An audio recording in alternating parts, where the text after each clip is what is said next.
it's firstly important to say 3-1 Tottenham Hotspur. We've won the game, got all 3 points in our race, chase, whatever you want to call it for Champions League football. Was that a particularly good game though?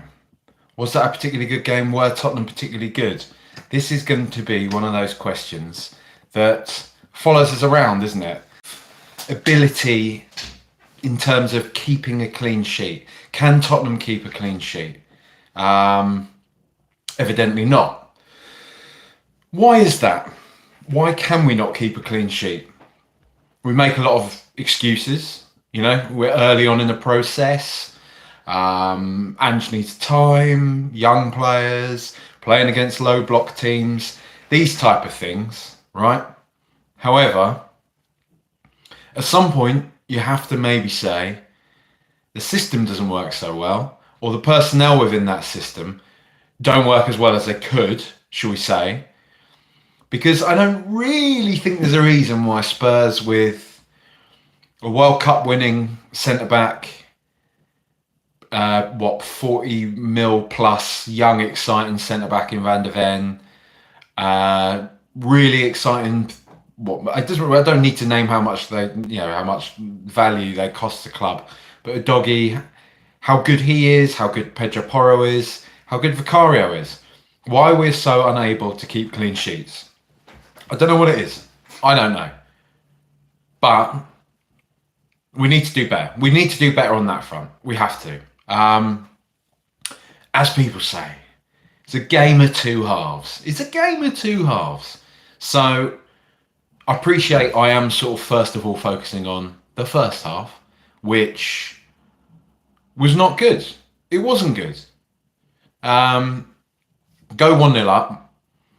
And then obviously Forest equalised. And for large parts of that first half, they were outplaying us. They actually were. I mean, I said sort of similar last week against Luton, and people were saying, you're giving Luton too much credit. Spurs could have scored 4 or 5 different goals, all that type of thing. I don't think that was the case, but let's focus on this game today, the Forest game. Forest outplayed us for large parts of that first half. And it feels strange. It feels strange to kind of focus on this because we have won 3-1, right? We've come back in that second half and kind of shown them who's boss. I don't think we did. I don't think we did.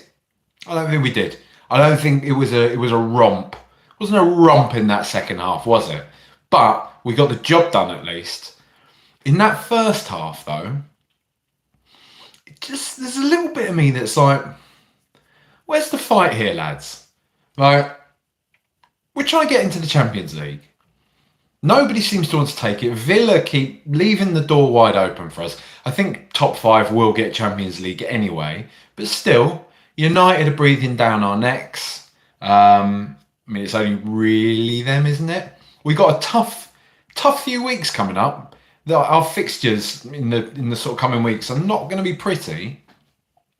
Where's that fight? Where's that kind of urgency to get the results done? And I get it. I know we've made some changes at half-time and we've done that. But I do think there's not really any excuse for the way we played in that first half. I just don't think there is. I don't think there is. And I don't think it's negative to say that. I just think, we're a team full of a lot of players who, if Man City or somebody comes in for them, will want to leave us and say, because I couldn't win anything at Tottenham. And again, why is that? Why is that? Why do we tend to kind of fall in on ourselves a bit like that? I know, I get it. I know. Young team, they need to learn from this. It's early on in Ange's project. I understand all of things, but my only point on this is just in the moment, right? In this moment where we are fighting for the top 4, top 5, but let's say the top 4 because that's historically what the Champions League places are. We're fighting for that. What is it on Football Manager? Where's the passion, lads? Where's the passion? And I don't. Do you know what? I'm going to say it, right? I'm going to say, because I'm in an edgy kind of mood, right? I'm in an edgy kind of mood, and you don't get hot takes like this on many other, YouTube channels, podcasts, the like, right? I think when people say, well, it's tough for Tottenham to break down low block teams, I think that's a cheap get out of jail free card. I think we should be looking at ourselves and expecting a bit more, doing a bit better than that. Because it seems to be that, what are we saying, like 80% of the games in the Premier League are against low block teams? Because I hear that quite a lot. As a excuse as to why Spurs maybe don't capitalise on a lot of the opportunities that they make for themselves, why they give away a lot of sloppy goals. Feels, I'm not quite with that. However, right, if you haven't turned off already, if you haven't sort of thought that trunk, right, he's down in the dumps at the moment, so he's doing these negative podcasts. If you haven't turned off yet, I will say in that second half, we were pretty slick, we were pretty professional, we got the job done. Basuma Sarr came off, obviously, Bentancur Højbjerg came on. It looked like we had more control in the midfield. It looked like we were able to play the type of football we wanted to play. It suddenly felt like James Maddison had a bit more freedom to exert his kind of influence in the final third. He wasn't getting as well. I mean, that first half, I'm not going to lie. On another day, he could have seen red for that. On another day, he could have seen red for that little punch in the stomach. People are going to say it's soft. People are going to say no, he wouldn't. But VAR exists. It's not my opinion as to whether or not that's going to be a red card. I'm just saying on another day, you strike an opponent off the ball like that, hit him in the stomach, you could get a red card. And that's very stupid from him. He's a more senior member of the team. He shouldn't be doing stuff like that. But he got away with it. And that was probably symptomatic of his frustration, right? You've seen him in the past couple of games, maybe last 3 or 4 games, throwing his arms up a bit, getting a bit pissy with players around him, stuff like that. And I don't think he's unhappy. I just think he's a bit annoyed that Spurs aren't doing as well as they were maybe at the start of the season. And I think it's a feeling a lot of us share. But in that second half, a lot more control over the game, a lot more control in midfield. Hey presto, James Maddison was knocking the ball about. Did have a bit of PTSD watching that, seeing Divock Origi running at a Tottenham defence. I don't need to say anything more than Divock Origi against Tottenham for anyone to know what I'm talking about. I should hope not anyway. But I'm glad he didn't score today. We're talking about the sort of, the paths, the way in which they split. If Wood was a better player, basically, if he'd have been a bit more considered with his finish, if he'd have just tried to dink it over Vicario, again, could be something very different we're talking about here. But he didn't, he didn't. And here we are. Absolute wonderful thunder bastard from Mickey van der Ven. Where that's come from, I have no idea. But seeing him put his laces through it like a traction engine, Stevenson's rocket, good on the lad. Unbelievable. Lovely finish. Pedro Porro as well. Lovely little, lovely little cushioned header from Rodrigo Bentancur as well into the path of Pedro Porro for that. Beautiful. I didn't really fully appreciate it in real time. But seeing the super slow-mos and stuff after the game, after the goal, stunning. Absolutely beautiful. Wonderful. So it's a funny one. It's a funny one because it's kind of another game where I'm left wondering, are Spurs actually good? I don't know. But then I also ask myself, does that really matter at the moment? Because I can talk about get out of jail free cards. I can talk about whatever I want. Perhaps the fact of the matter is that it is a young team.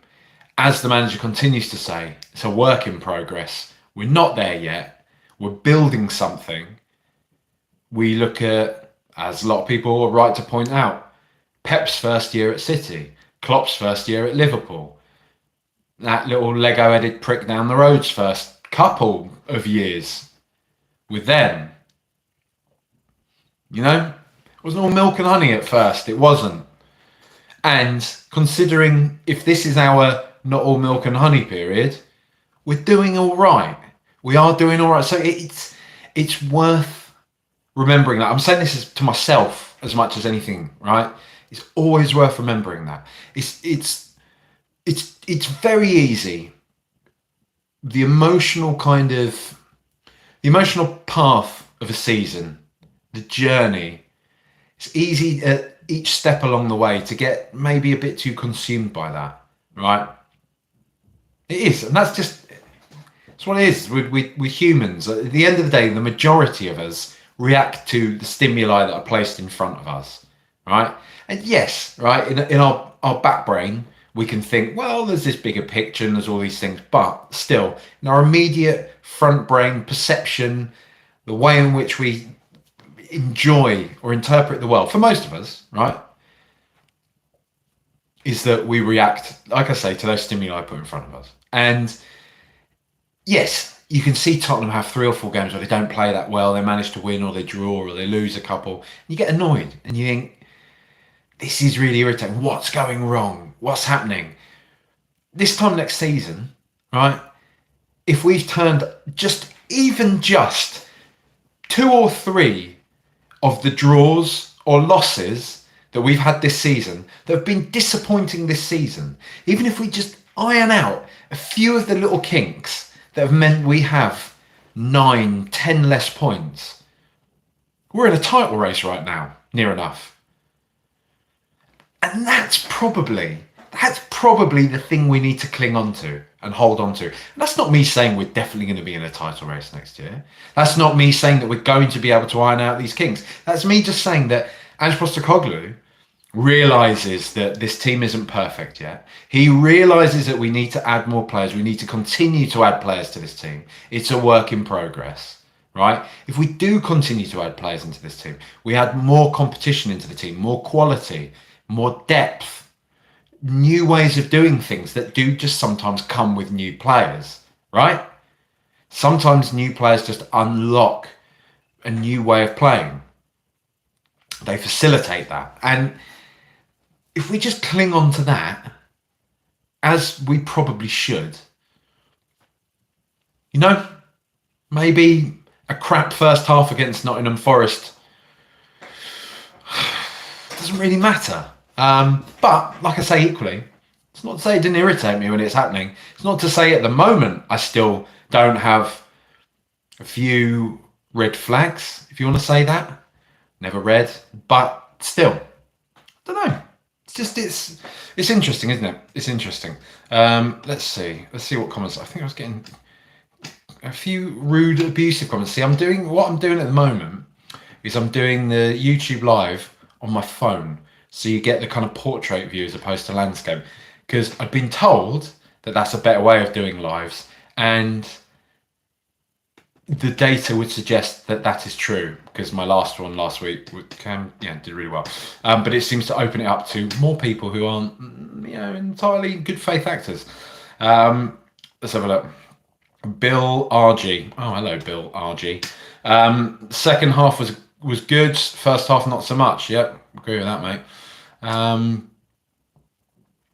JSBQ, comfortable in the end. Forest are absolute dog water. Yep, I agree with that. Elias Christian, first time joining a live stream. Watch the content. Amazing stuff. Thank you, mate. Gunner81, are you a Tottenham fan? Yeah, I am, unless you're talking to somebody else in the comments there, mate.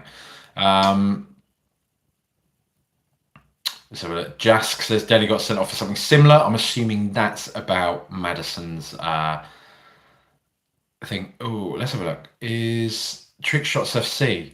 Is Mickey van der Ven better than Virgil van Dijk in your opinion? I mean, younger, different type of defender, isn't he? I mean, they complement one another very well, but Virgil van Dijk is a Premier League winner.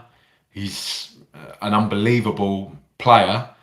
Would I take him over Mickey van der Ven now, though? No, I wouldn't, because Van der Ven's young, isn't he? And Virgil van Dijk's on his last legs. So there we go. Ollie Whitefoot says, this is what having squad depth enables us to do. Yep, agree, mate. So Jesse Blumen, do I think Mainu, I mean, this is a Manchester United question, but do I think Mainu is actually good or he's overhyped? I think both of those things. I think he is very good, but he's definitely overhyped because he's a young English player, isn't he? Stephen King, hello mate. Is White Hart Lane really a library? P.S. Loving the shorter hair. Thank you. He did cut it too short. My barber cut it too short, and I didn't like it as much. But maybe it's growing on me. Is White Hart Lane really a library? Look, I'm a man doing a podcast in a bedroom. I'm on a match day, a home match day. I'm not going to talk about the home support. Deuce is wild. Sorry to sound like Antonio Conte, but Højbjerg and Bentancur really solidified things in the second half. I mean, they did. You can't get around that. But look, I think at the moment, this is quite an interesting one. This is what I spoke to Phil about the other week when we were doing the pod. One of the interesting things is you couldn't discernibly say yet what our best team is, and I think the majority of that, I mean, let's be honest, 95% of that, who's our best players, is for those two central midfield slots, right? I mean, I'm of the opinion that Sarr is everything. Sarr should be there, and it's who plays alongside Sarr. He wasn't particularly great today. He wasn't particularly... Well, no, he was all right the last game because he came on, didn't he? And he played quite well. But I don't think he was bad by any stretch of the imagination. He's played a fair bit of football, young player, but still, he wasn't one of his best performances, let's say. Let's compare him to himself, and it wasn't one of his best performances today. But equally, we've seen plenty of games in the past few weeks when Bentancur has started games and not done so well. We've seen plenty of games of where Højbjerg starts and we've looked awful. So, I don't think we can say, and I'm not saying this is what you're saying. I get you're making a comment about what's happening in this game, but I don't think we can look at this as some sort of suggestion that no, this is it from now on. We need to start Højbjerg and Bentancur, because I don't think that would be right for most games. I wouldn't want to see that against Arsenal. Let's say that. Who would I want to see against Arsenal? I mean, I would like to see a properly at it Bissouma. And I actually thought Bissouma was all right in the first half. I did. I was a little bit surprised to see him come off. I criticised him last game for the Luton game, but I thought he was all right. I thought he looked quite up for it. I quite liked seeing him having shots from outside the box. It looked like he was keen. It looked like he was, proper eager to get on the score sheet, to make a difference. I thought he was sort of playing the ball about fairly nicely. Not as well as he was doing at the start of the season, but still, I thought he was playing the ball about quite nicely. But I don't know. Would I want to see him start against Arsenal? Maybe not. But then, because there's that part of me that's like, maybe Bentancur and Sarr, but do they work together? I don't know. Two players with fairly similar skill sets, aren't they? Suppose you got Bentancur going toe-to-toe with Declan Rice. Leave Sarr to kind of fill in around him, buzzing around him. I don't know. Food for thought. But I agree. I said it myself, those two came on at half-time and changed the game. It did completely change the game. It gave us that platform to build on, gave Maddison that freedom to do what he does, and he started to influence the game, much more so. It's interesting. Mark Tully, Højbjerg's a very good sub, but like my Springer Spaniel, he has 10 minutes of madness every time. He does, because we saw, didn't you saw that later on in the game as well. He was kind of, I think he had two kind of loose passes that could have almost, cost us. Against a better team, maybe it would have done. So, it's tough of him, isn't it? Matt Scally says Maddison was terrible today, despite trying very hard. Just wasn't happening for him. First half, yeah. I thought the second half he was all right. I don't think it was terrible. Brian Park. It's pretty crazy that the narrative around Kulusevski is flipped and fans are on his back now.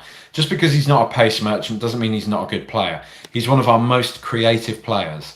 I agree. I've sort of been saying this for the past few weeks. I think, the things have flipped on Kulusevski a bit, but I think he's probably knackered. I think he gives it 110% every single time he's been on the pitch for us. And he was relied upon a hell of a lot when there were a number of injuries and suspensions and people on international duty for that big period in the middle of the season that people seem to be kind of forgetting, right? Remember that part of the season when we were all saying, I hope all our good players come back? Kulusevski was really quite important in that part of the season, wasn't he? And we should probably remember that. I think people would be best off remembering that. And yeah, I get it. I don't think he's been particularly outstanding lately, but I think he's good. There was an interesting sort of thing the other day. I don't know if you saw, he got linked, and it was probably just like paper talk. It might be one of those caught offside things. But I saw that there was some paper talk that Conte is going to go to Napoli, and on the top of like his list, his shopping list is Dejan Kulusevski from Spurs. And there's that part of me that thought, if you got offered good money for Kulusevski, would you take it? And in my head, I was like, does he really, really fit this system? Does he really fit what Ange Postecoglou wants to do? I'm not sure you can overwhelmingly make a case that says yes. But would I want to sell a young player with what I believe is as high a ceiling as Dejan Kulusevski has, because he doesn't fit in with a system that a manager's playing right now, when this manager, and this isn't a no faith, I'm just talking about the way football goes, but this manager might not be here in a season and a half. And then we've got a totally new manager who plays a different system, or a slightly different system, a tweaked system, and we're sat there thinking, Kulusevski would have been really good in this. So I wouldn't want to sell him. In this straw man example, I wouldn't want to sell him. I think he's great. I think people just need to get off his back a bit. I'm with you. Juice Nut says, I'm surprised Ange is making halftime subs. I'm glad he's adjusting. Yep, can't say fairer than that. Daniel Firmage, have to wonder where the issues were in the first half. Was the personnel change or the chance to work out the issues more responsible? Seems Ange is still working out the midfield. Yeah, I mean, that's it, right? It is interesting. There's a part of me that I do think, look, I know it's a bit proper football, man, and it's a bit, well, that's just it. There is that bit of me that just kind of thought mainly of the first half. Come on, lads. Where's the passion? That's, I echo what I was sort of saying at the start of the pod, in that that's just kind of what I feel that it was. That they need just, I don't know.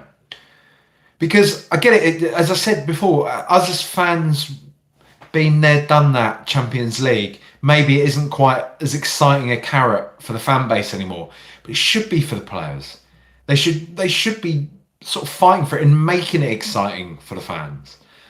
You see some sort of teams, sort of like Newcastle last year, the way they were, like a dog with two dicks when they were going up to the Champions League. And Spurs just, they're just not, I don't know, I want to feel a bit more like the smergency there from the lads,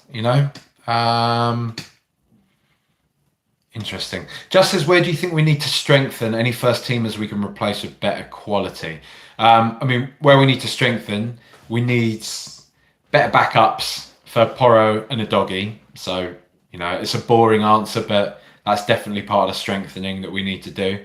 And we need, look, obviously, I know this is just a stupid thing to say, but we need a Rodri. We do. We need a good Rodri.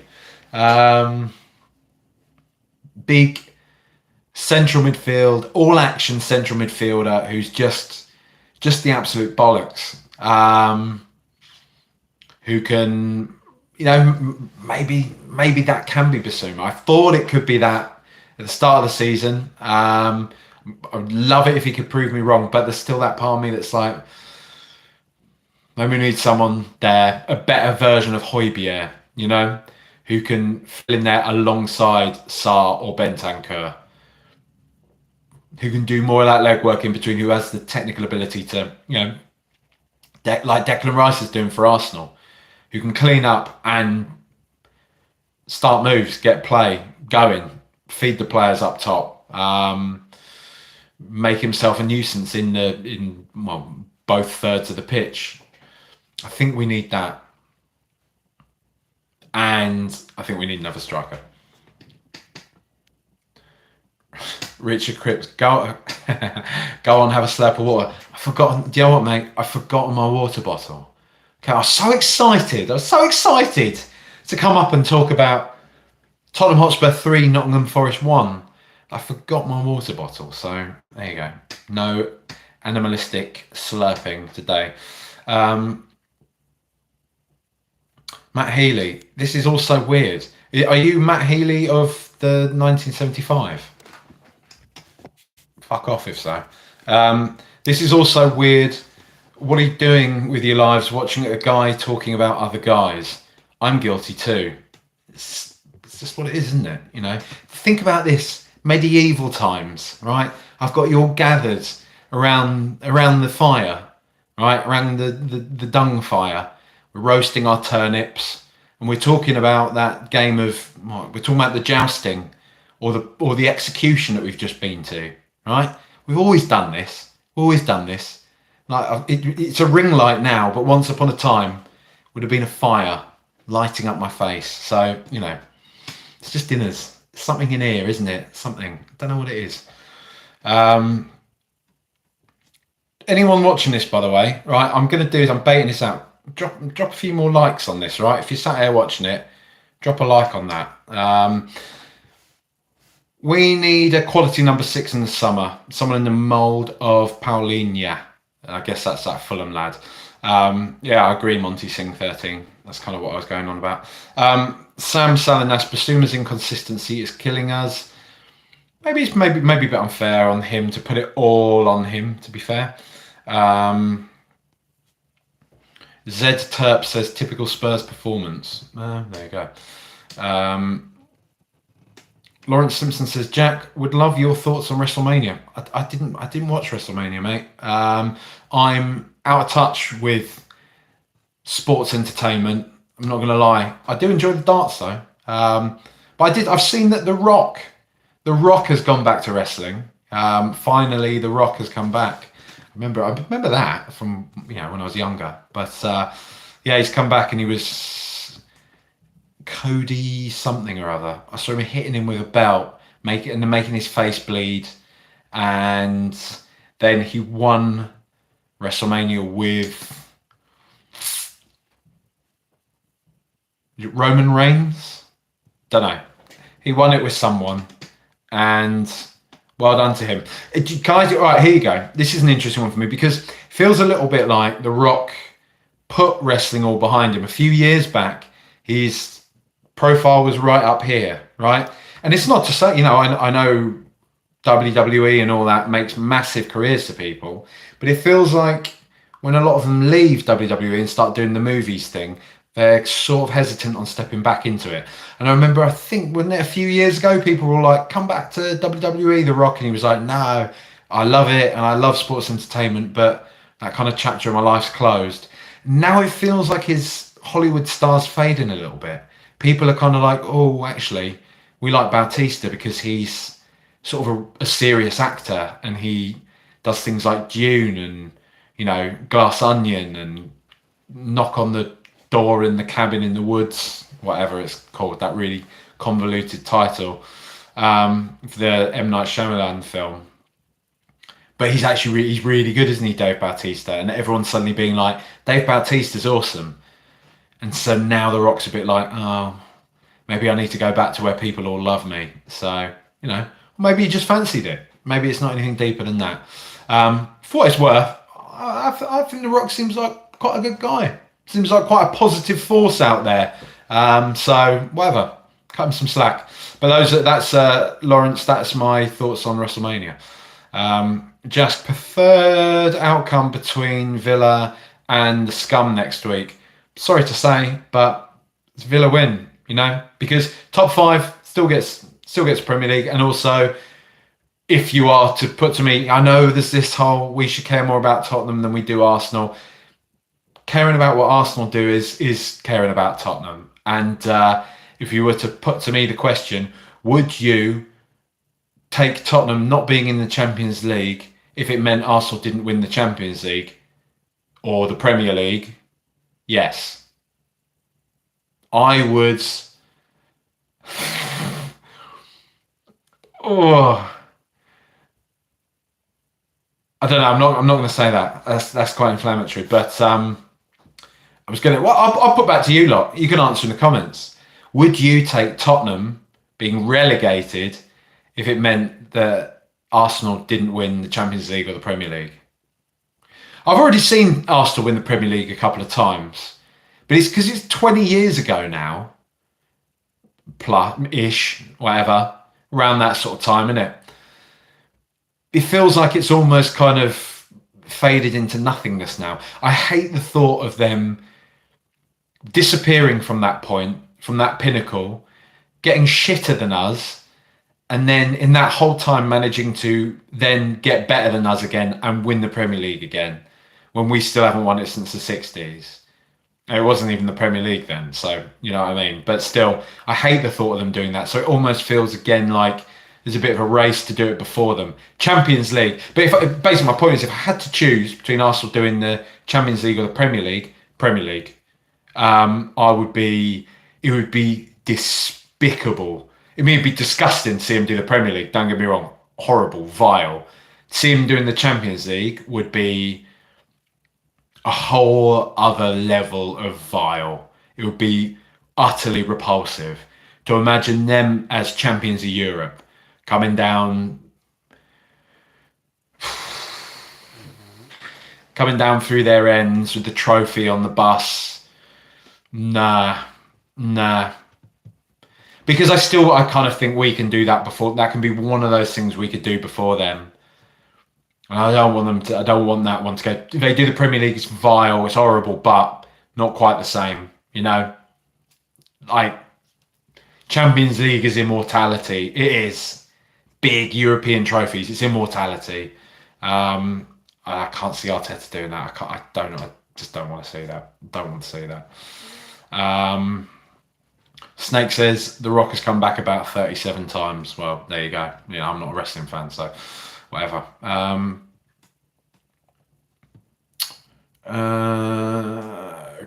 Juicenut says we can't have the Gooners win anything. I'd rather Spurs have a points deduction. I don't want to see them obviously win anything, but I'm good. Look, before I do the player, I'm about to jump onto the players, but you know, after that Liverpool game today, because I'm a bit of a mug. I'll let you in on something. I'm a bit of a mug. I've been looking at Arsenal's fixtures on Google, right? And when you look at Arsenal's fixtures on Google, it still says that they've got to play Man United away and Liverpool away. I didn't realise that this is some like just shit post-season tournament or whatever, that they're post or pre-season tournament that they're signed up to. So there's me thinking, fuck me, this is shaping up to be a classic. Anfield away on the last game of the season. And I was talking to my pals about it today, being like, look, because they were like, that's looking ominous now, Liverpool messing up like that. And I was like, no, Arsenal still got to go to Anfield. Arsenal still got to go to Anfield. Mate, they went there like halfway through this. Like, we went there about 10 games ago. Like, what are you on about? And I was like, oh shit, have they? And I've looked through Arsenal's fixtures now, and I'm suddenly like, they're going to win the league, aren't they? Like, they're actually going to do it. Like, all I'm saying is, right, you can bury your head in the sand for as long as you want, but I'm here. It's kind of, it's in public interest to let you as Spurs fans know they are going to win the Premier League this season, and you probably need to start preparing yourself for that, getting some strategies in place to cope with that, because I'm pretty sure it's going to happen this year, folks. So, you heard it here first. Spoiler alert. Let's do the players. Guillermo Vicario made some good saves. Not much to say about him. Not going to lie. So I'm not going to sort of make up things to say. Good, solid performance from him. Well done, lads. As ever. Brilliant. Pedro Porro, lovely finish. He was a bit suspect defensively. That second, I think it was Forest's almost second goal, where they drew a save out of Vicario and could have, as I said earlier, dinked it over Vicario, but instead decided to welly it and smashed it against the post from about 2 yards out. A lot of that came from Porro just getting skinned really, really easily. We know he's not like the best defensively, but it was still pretty bad. So I'd like to see him improve. I'd like to see all of them improve. I'd like to see us keep clean sheets. I really would. And I don't think they have loads of excuses, really. Honestly, I think they just switch off a bit sometimes. I think they need to concentrate a bit more. So, there you go. Christian Romero, pretty solid. Fairly quiet afternoon. Could he have done better for their goal? That would probably be harsh, because I think Udogie was probably most at fault, if you want to say it, but I think both Van der Ven and Romero probably could have done a little bit better in the sort of next stages of their goal. But again, that would probably be quite harsh. Sometimes goals are just scored, aren't they? I do think this was a bit of a result of Udogie switching off, though, right? Not paying as much attention as he should have done. Mickey van der Ven, I mean, he's just a horse, isn't he? Fantastic goal. A lot of characteristic tracking back, winning the ball, being just his general brilliant self. Well done, Mickey. We love you. Destiny Udogie, for the most part, very, very good, as he often is. Defensively, a few people have picked up on it. A few people have commented on the streams and stuff like that the past few weeks that they think some person said he's a bit clapped the other week. I was like, no, come on, man. Like, he's just a young player that's kind of a bit tired and stuff. He's good. He's fine, right? He's a young player. If they can get these mistakes out of his system, look, we're not in a title race anymore, right? If we can see the tail end of this season now as space for learning, space for growth, then let's just see this as this time next year when we're not making these errors and we are on our way to winning the title. Leverkusen are just on the very, very cusp. Here's another interesting one, actually, talking about, like, when you talk about what you'd rather see Spurs do or Arsenal do and all this type of thing. Looking at how Leverkusen are doing in the Bundesliga right now, I don't know if I'd want to be in that position for Spurs. I'd rather, if we're going to win the league, I'd rather be toe-to-toe with City till the final 2-3 games and then just pull away and win it then.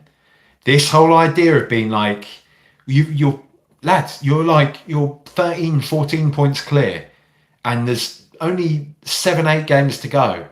You cannot mess it up from here. Mate, I would be in bits right now. I wouldn't like it. I would not.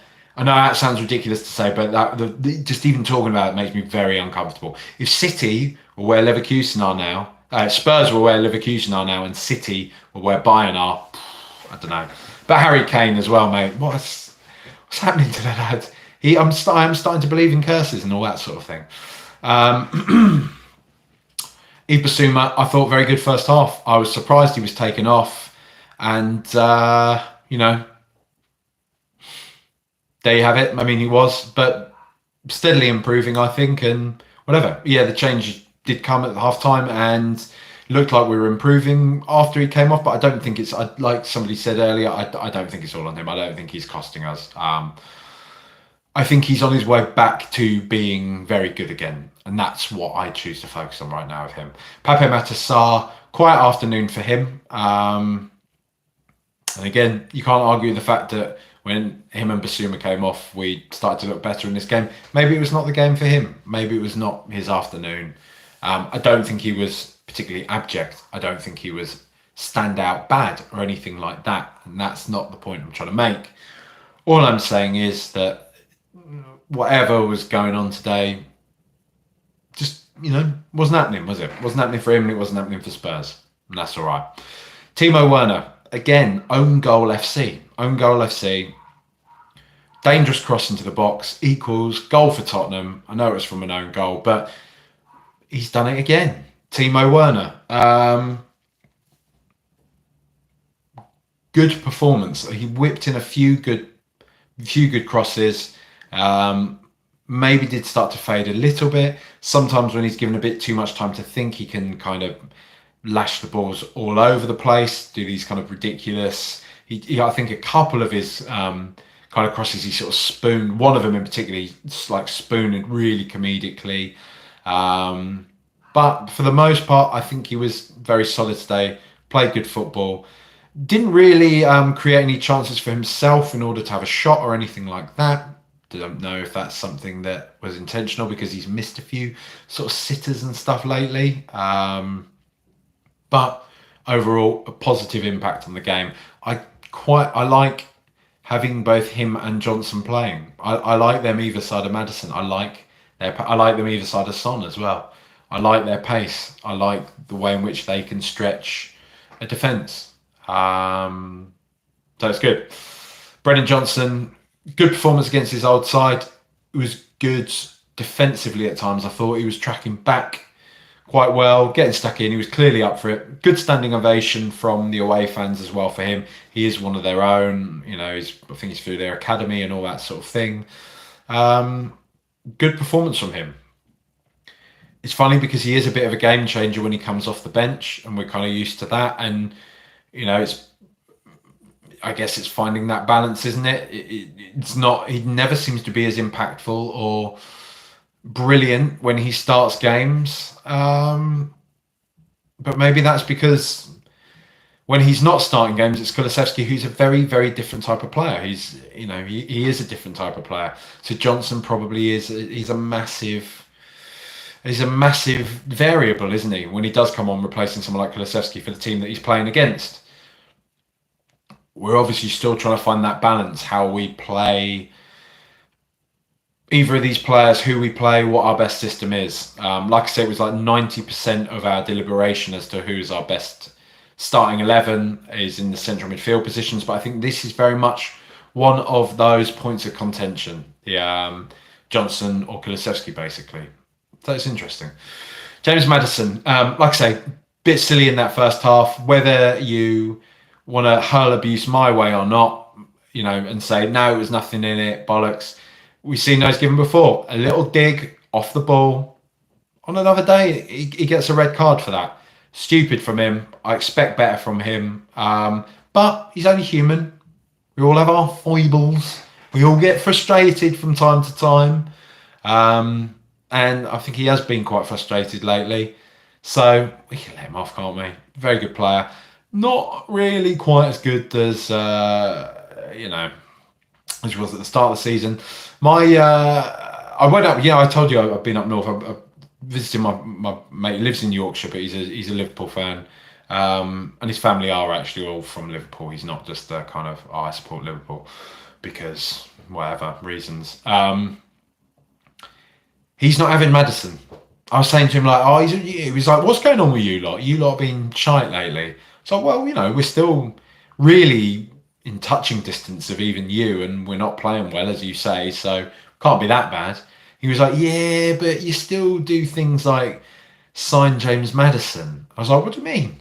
Still sign someone like James Maddison? He was just like, he's just so Tottenham. He's such a... And I was like, yeah, exactly.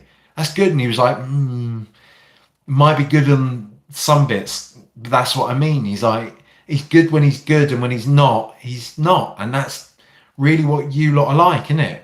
You need somebody that's really good all the time and makes you a much better team. I don't think you need somebody that makes you better when you're already playing well, like makes you even better when you are playing well. And I thought that's annoying because I don't entirely disagree with that. And it is something that kind of bothers me a little bit. But then he went on to say that Steven Gerrard is the best Premier League player of all time. And I instantly kind of thought, nah, don't know about that. I mean, Tom, you won't be watching, but if you are, don't know, mate. Don't know about that. But some food for thought from the outside. Son Heung-min, decent enough, but pretty quiet, wasn't he? I think we can be honest. Pretty quiet performance from Sonny. Had a couple of decent opportunities throughout the game. One later on where he just kind of flashed it wide, or sort of didn't he leave a... He forced the keeper into a save, but yeah, we'll see how. Jask just in the comments says leave a like, people. So yeah, I agree with that. If you are watching, just hit the little like button. Do you know what I mean? It all helps. Pierre-Emile Højbjerg came on half time. Very good, but he did have that little spell, didn't he? He had that little spell where it all got a bit whiffy again. Gave the ball away in a few dangerous positions.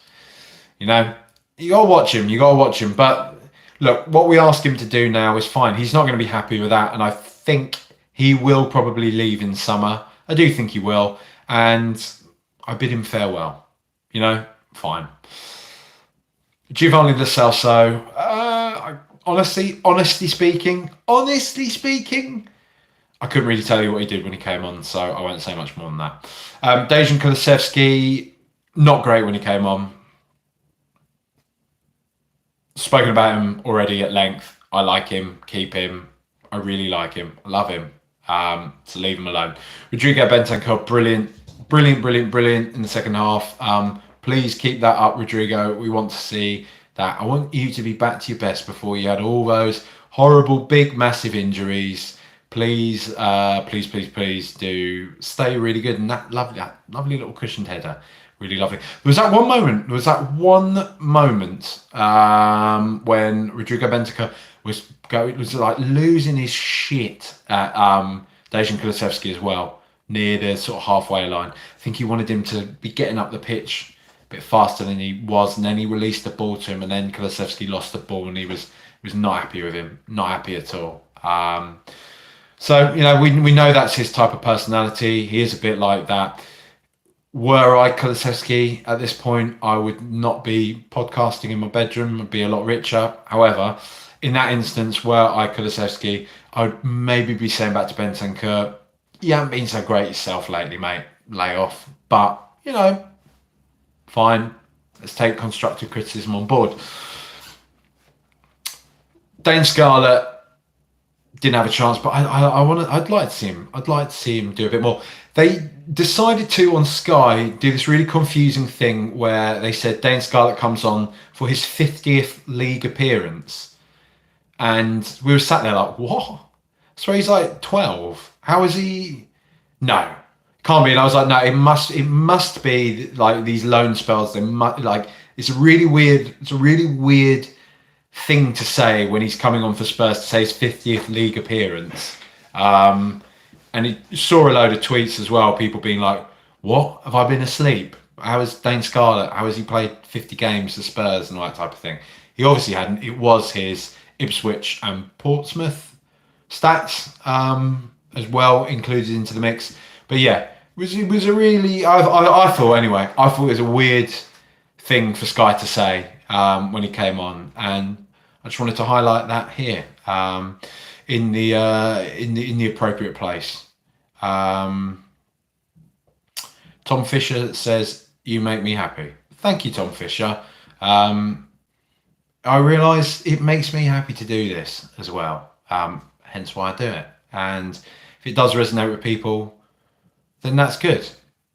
That's even better. But yeah, I do this because I enjoy it and it's nice. And yeah, have been having a shit time, and it's been nice to do this. And again, I want to say thank you to everybody who has reached out in the wake of some of the stuff I spoke about in the Luton preview pod. So thanks, and much love to everybody that has experienced similar and is going through similar, and anything. So yeah, some days are better than others still. That's kind of the way you look at it, but that's true of many things, isn't it, in life? So you just kind of try and cling on to things that make you happy, isn't it? And this is one of those, and I'm glad, Tom, that you enjoy it, mate. Thank you. So yeah, thank you for tuning in. Please, if you are, wherever you're watching, YouTube, if you're listening anywhere, leave rating, review, subscribe, any of that type of thing. Do have a Patreon, as I always say, patreon.com/RTRpods. You can go there and sign up for more content. If not, fine. It's fine. It's up to you. I get it. Just please, like I say, please do share the pod. Leave all those likes, subscribes, all that type of thing, because it does help. Helps more people to hear it, and helps to make the pod bigger, and it helps make me even happier, like we're saying. But if you don't, fine. It doesn't matter. I'm still going to do it because I still enjoy it. But anyway, a lot of games coming up. A lot of very big games. A lot of big, scary games. It's going to be tough. It's a tough run in store, but, we'll see. We'll see. Much love, and like I say, just prepare. Get those strategies in place, because they're going to do it. They're going to win the league. But anyway, good evening. Much love. Goodbye.